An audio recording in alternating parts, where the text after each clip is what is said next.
36 days ago, if you remember, LSU was playing South Carolina in the SEC championship game. Tempers flared and the game was disrupted as Kamilla Cardoso from South Carolina shoved Flau'jae Johnson to the ground and was booted out along with multiple other players.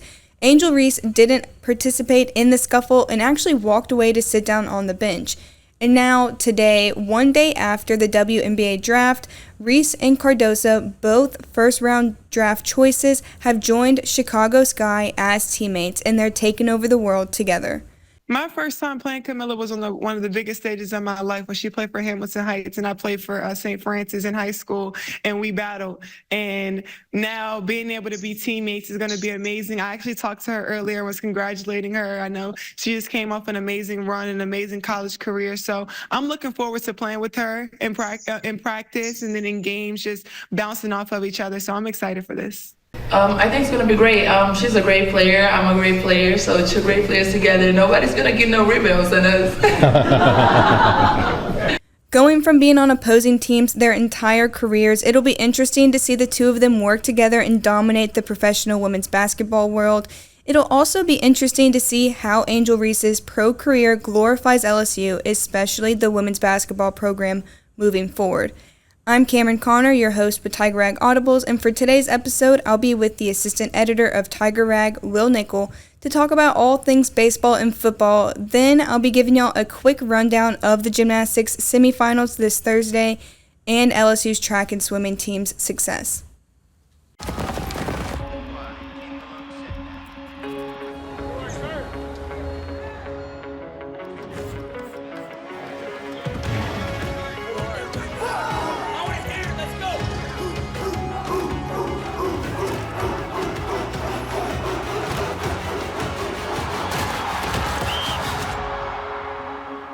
It's your time to move things forward. U.S. Army Reserve. All right, I'm here with the assistant editor, Will Nickel. How are you doing today, Will? Doing pretty good. How are you? I'm doing good. Are you ready to talk some football? Of course, always. So, one thing Brian Kelly appeared to make very clear after the spring game this past Saturday was that LSU needs to sniff out the transfer portal for some defensive tackles. Talk to me a bit about that and the transfer portal opening up today. Yeah, the portal is opening today. It's a 15-day window, so they have until April 30th to enter the portal, and they don't have to pick a school by the end of the window. This is just players have to enter the portal in this time period in order to transfer, but they don't have to make up their decision on where they're going. But yeah, Brian Kelly's been making it pretty obvious all offseason long that defensive tackle is a big issue for them. And they already secured one transfer back in March from a defensive tackle from Wisconsin.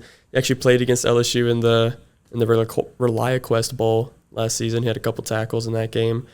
And they're bringing in another defensive tackle to visit. They brought him in to visit last week, I believe.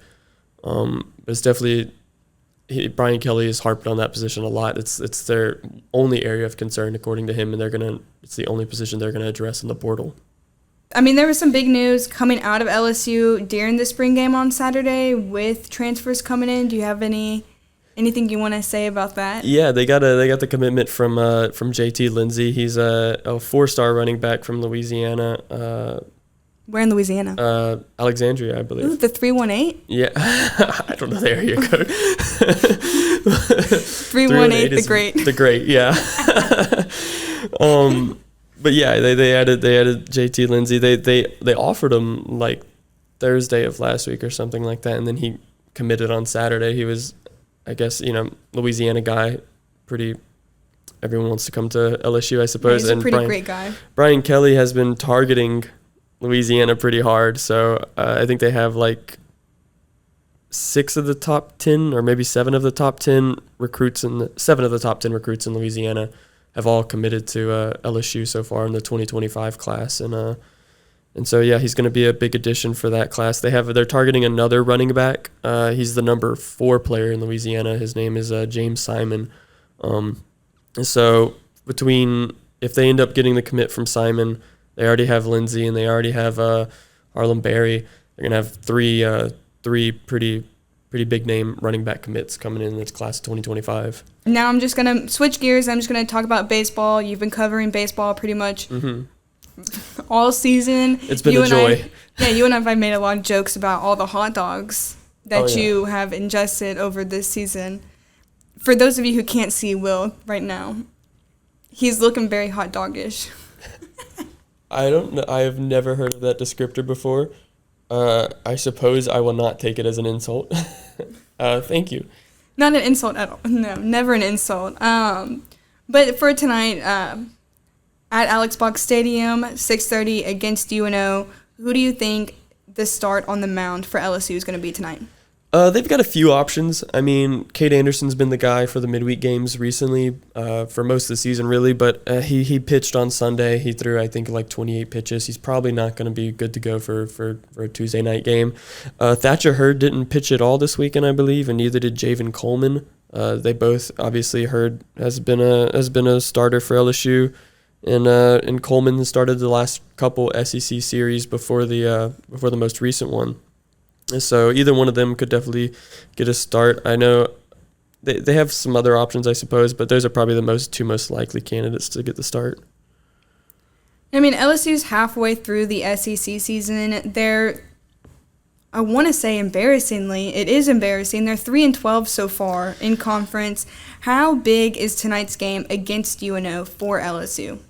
I mean, they've got to take the wins where they can get them at this point. The schedule hasn't been very kind to them, obviously, but I don't think there's really, no matter how hard the schedule is, starting 3-12 is just really not something that Jay Johnson, LSU fans, the whole team, it's not really something that they're too thrilled about, no matter how difficult the schedule has been. Yeah, I mean, I'm sure every SEC school is going to tell you that their schedule is a little difficult, but 3-12 is something I think Jay Johnson specifically is taking. It looks like he's taking it pretty hard.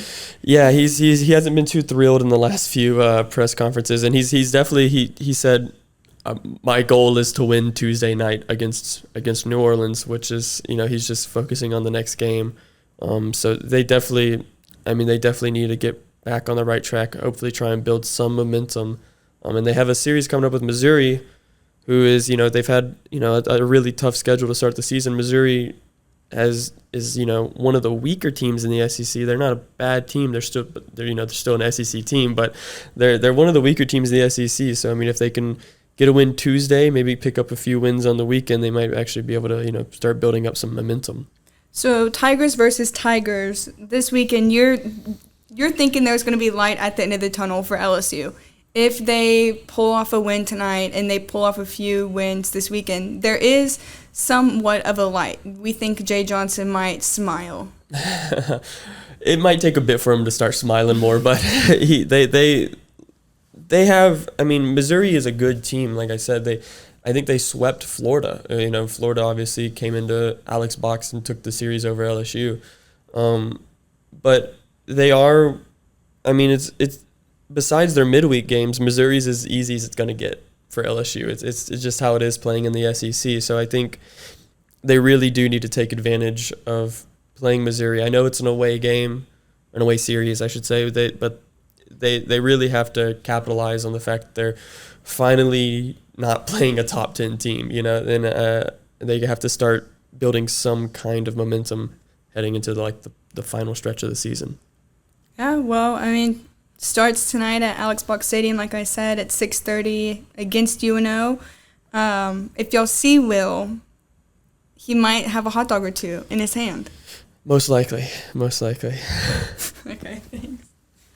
I think that most people that contact the 90-Day Lifeline are looking to be heard and to feel seen. Anybody that calls here to talk about anything that has them upset, we will talk to them. Even on our chat and text services, you will be actually chatting and texting with a real person. We have enough resources to be able to help people in any type of situation. We have helpline specialists that are trained to handle the variety of calls that we get. It's a very laid-back thing. We're not judging anybody. We're just a listening ear that some people don't have. LSU Gymnastics is competing in the semifinals for the second year in a row, trying to make it past the Final Four this year and win a national championship. With a team like this, I think everyone on the team and even fans are determined that this is LSU's year to win it all. Number 2, LSU will be against number 12, Arkansas, number 3, California, and number 19, Stanford this Thursday evening. The top 2 from each semifinal will advance to the NCAA championships. An LSU freshman swimmer is making waves for his home country after qualifying for the 2024 Paris Olympics this weekend. Jair Rabar is a 6'8" freestyle specialist and a native of Split, Croatia. He qualified in the 50-meter freestyle at the 2024 Speedo Canadian Swimming Opening on Saturday to book his ticket to the 2024 Olympics in Paris. 2 LSU track and field stars continued their record-setting ways this past weekend. Claudio Romero and Michaela Rose both set career best marks and put up some of the best numbers in the nation. Their 2 wins were the only events LSU track and field won this weekend.